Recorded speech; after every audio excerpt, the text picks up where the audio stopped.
One of the big steps with going to design thinking is about that user and keeping them at the integral part of designing and being really able to do that. That's where the empathy sticks in.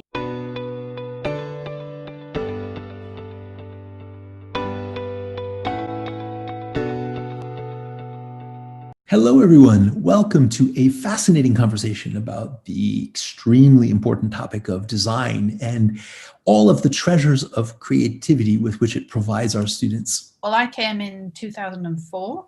I was part-time. I was teaching design and technology and history. I really appreciate the enthusiasm of all the students, and we especially noticed that during COVID. I started in 2013. I came from Beijing. What I found is their adaptability, their resilience and their flexibility. I taught the year sevens last academic year, which was all virtual. So we virtually made cars using software. I came to CIS in 2013. I think I've taught sevens, eights, nines. I haven't taught year 10 yet, but taught year 11s. I've always appreciated and still find amazing to this day is just the variety of interests that all our students hold. I have also been at CIS for the similar time as Rob and Michaela. We all started in 2013. Currently I'm teaching year 8, year 9 and year 12, and I'm also head of year for year 10. The very first question I'd like to ask you, if you don't mind, is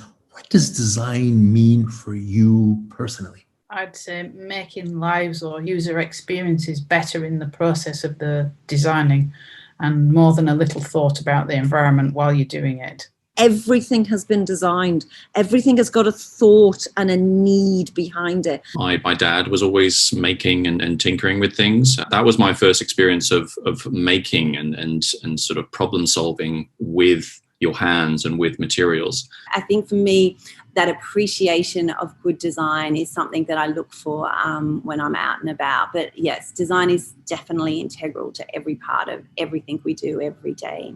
The Stanford D School describes design as a process by which each of us can discover our own individual creativity. Would you agree with that outlook?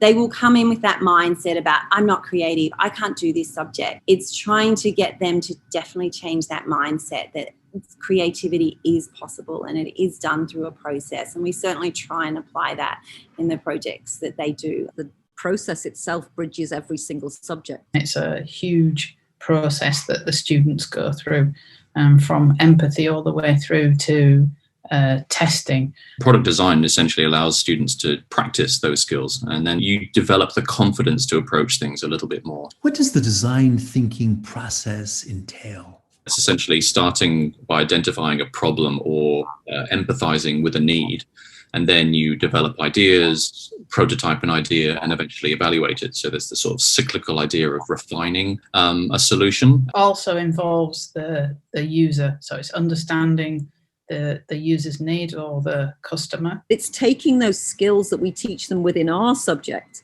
and applying them, those transferable skills, applying them outside. Educators all over the globe have been observing over the last few years a veritable maker revolution sweeping the planet. There are maker spaces everywhere in schools, in municipalities, and so on and so on and so on. Why is the experience of making something so important in our nascent 21st century? It's refreshing in that the people are now remembering the value of physical problem solving and creativity. It's something tangible that you can touch, that you can feel, that you're doing for yourself. Making something, it's you can't beat it. Our brains do work in different ways, but I think we all need to have that experience of putting things together. What are some of the really interesting design projects on which our own students have been working that you could share with us? I gave the brief that I wanted an interactive sort of book for my niece, who was about 3 at the time. I gave it to this one particular student. Her idea was to have this pop-up book where it turned into a doll's house. But just the fact that she listened to me and she was able to bring back something beyond what I wanted was one of many standouts. I had a year 12 student who wanted to design a bag for skiing and snowboarding. So what they did was they packed the material with them and the sewing machine and took it off to skiing. They'd done a bit of a prototype, but they wanted to make sure they got it all right and could adjust it and prototype it and iterate it while they were on holiday, which just blew me away. Somebody who was that motivated and came back with quite a good product. There was another Year 11 project. The need in this case was a festival lantern, and the teacher celebrated Diwali.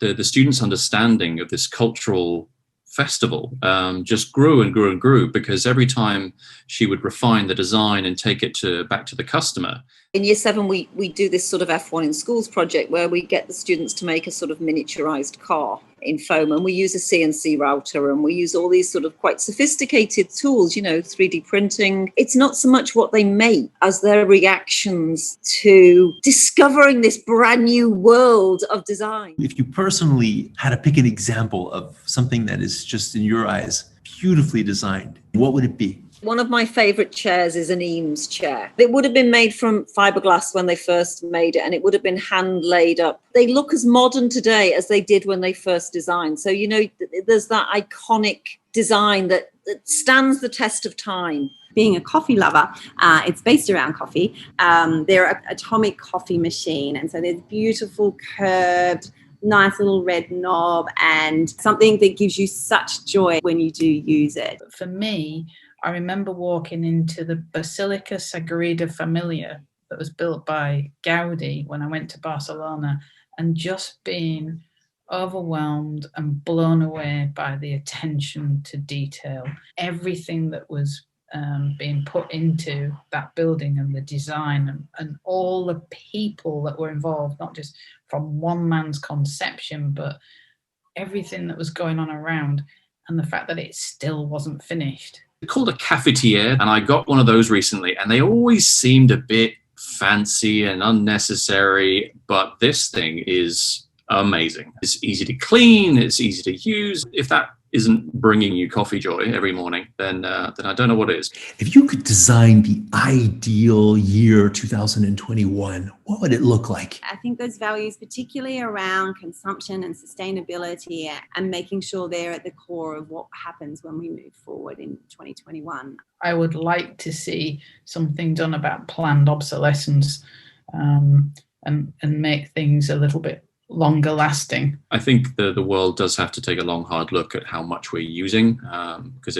we all know that it's not sustainable. What I'd like to see happen, not just for 2021, but for the whole future, is this working without boundaries, not working in just single fields and being exclusive to that, but working with each other for a better future. Dear colleagues and members of our design technology team, thank you very, very, very much for sharing your passion, for telling us so much about the importance of design in the education of our young people. And to all of you who have listened today, we are also extremely appreciative and wish you the very best. Until we see each other again in person soon, please take care.